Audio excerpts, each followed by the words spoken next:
To defect with the baby and the wife would be virtual suicide, because according to law, that hypocritical law which I quoted before, the Indian police will have to hand me over back to the KGB, and that will be the end of my defection and probably my life.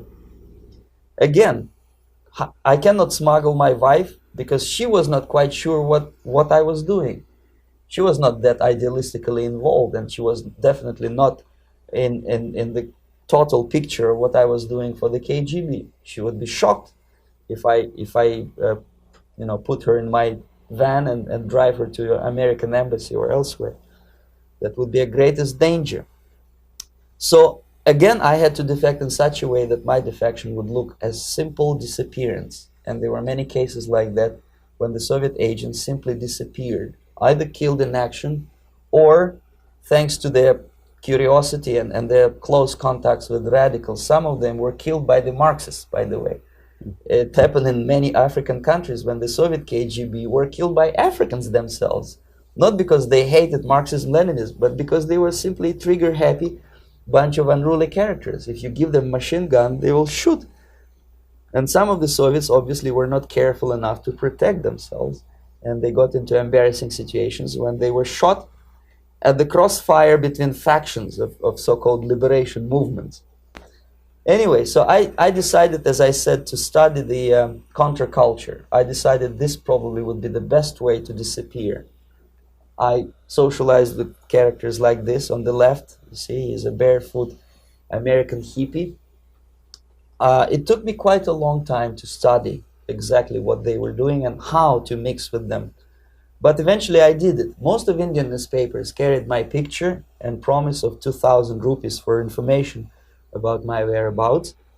But they were looking for the wrong person, because they obviously tried to stop a young Soviet diplomat in white shirt and tie, and this is how I looked at the time of defection. Nobody could possibly think that a Soviet diplomat would be as crazy as to join a bunch of hippies.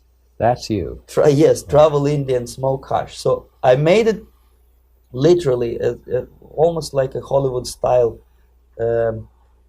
detective story. From under the nose of the KGB in Bombay airport, I landed the plane and I flew to Greece, where I was debriefed by the CIA. That's basically that's all for my slides. We can turn off the projector, and that's very interesting. Well, you spoke several times before about ideological subversion. That is a phrase that I'm afraid some Americans don't fully understand. When the Soviets use the phrase ideological subversion, what do they mean by it? Ideological subversion is the process which is legitimate, overt, and open. You can see it with your own eyes. All you have to do, all American mass media has to do, is to unplug their bananas from their ears, open up their eyes, and they can see it. There is no mystery. There is nothing to do with espionage.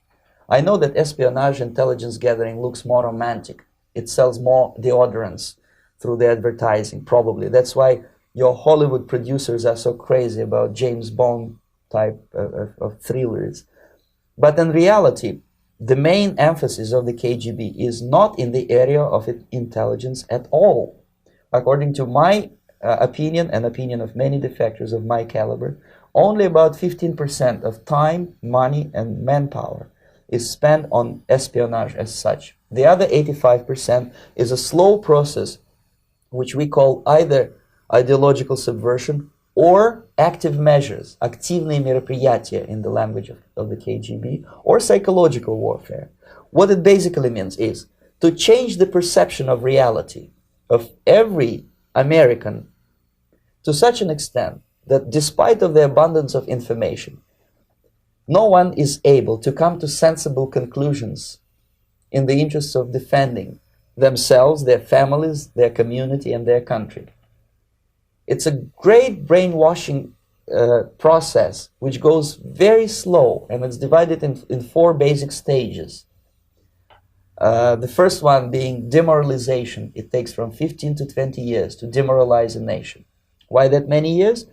Because this is the minimum number of years which requires to educate one generation of students in the country of your enemy, exposed to the ideology of the enemy. In other words, Marxism-Leninism ideology is being pumped into the soft heads of at least 3 generations of American students without being challenged or counterbalanced by the basic values of Americanism, American patriotism. The result you can see.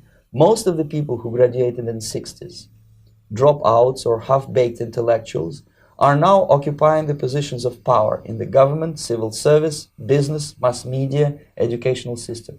You are stuck with them. You cannot get rid of them. They are contaminated. They are programmed to think and react to certain stimuli in a certain pattern. You cannot change their mind, even if you expose them to authentic information, even if you prove that white is white and black is black, you still cannot change the basic perception and the logic of behavior. In other words, these people, the process of demoralization is complete and irreversible. To get rid of society of these people, you need another 20 or 15 years to educate a new generation of patriotically minded and common sense people who would be acting in favor and in the interests of the United States society. And yet these people who've been programmed and, as you say, in place, and Yes. who are favorable to an opening with the Soviet concept, these are the very people who would be marked for extermination in this country? Most of them, yes. Simply because the psychological shock when they will see in future what the beautiful society of equality and social justice means in practice, obviously they will revolt. They will be very unhappy, frustrated people. And the Marxist-Leninist regime does not tolerate these people. They will join the links of dissenters, dissidents. Yes. Unlike in present United States, there will be no place for dissent in future Marxist-Leninist America. Here you can get popular like Daniel Ellsberg and filthy rich like Jane Fonda for being dissident, for criticizing your Pentagon. In future, these people will be simply squashed like cockroaches. Nobody is going to pay them nothing for their beautiful, noble ideas of equality. This they don't understand, and it will be greatest shock for them, of course. The demoralization process in the United States is basically completed already. For the last 25 years, actually it's overfulfilled, because demoralization now reaches such areas where previously not even Comrade Andropov and all his experts would even dream of such a tremendous success. Most of it is done by Americans to Americans, thanks to lack of moral standards. As I mentioned before, exposure to true information does not matter anymore. A person who was demoralized is unable to assess true information. The facts tell nothing to him. Even if I shower him with information, with authentic proof, with documents, with pictures, even if I take him by force to the Soviet Union and show him concentration camp, he will refuse to believe it until he is going to receive a kick in his fat bottom. When a military boot crashes then he will understand, but not before that. That's the tragic of the situation of demoralization.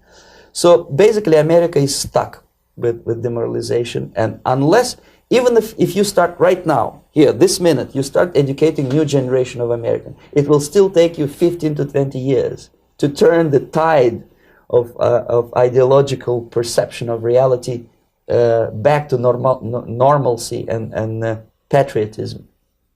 The next stage is destabilization. This time, subverter does not care about your ideas and the patterns of your consumption. Whether you eat junk food and get fat and flabby, doesn't matter anymore.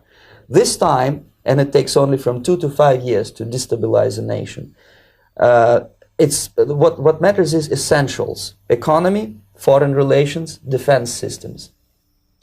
And you can see it quite clearly that in some areas, in such sensitive areas as defense and economy, the influence of Marxist-Leninist ideas in the United States is absolutely fantastic. I could never believe it 14 years ago when I landed in this part of the world, that the process will go that fast.